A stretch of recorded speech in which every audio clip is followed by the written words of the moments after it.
ஒரு பழைய பேருந்து நிலையத்தில் ஒரு பூனை தங்கியிருந்தது. அங்கேதான் தினமும் ஒரு வயதான பெண் அதற்கு பால் வைத்துச் செல்வாள். மெதுவாக பேசுவாள், அன்பாக தலையை தடவுவாள். நாட்கள் சென்றன.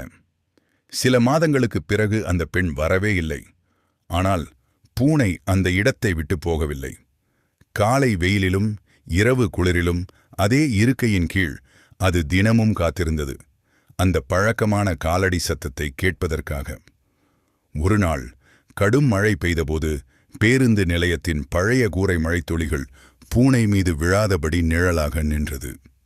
அந்த நாளிலிருந்து அந்த நிலையம் பூனைக்கு வெறும் இடமாக இல்லை, அது ஒரு பாதுகாப்பான உலகமாக மாறியது. பெண் அங்கு இல்லாவிட்டாலும் அவளின் அன்பு அந்த நிழலாக பூனையுடன் என்றும் இருந்தது. அன்பு மனிதராக இல்லாவிட்டாலும் அது விட்டுச் சென்ற வெப்பம் ஒருபோதும் மறையாது.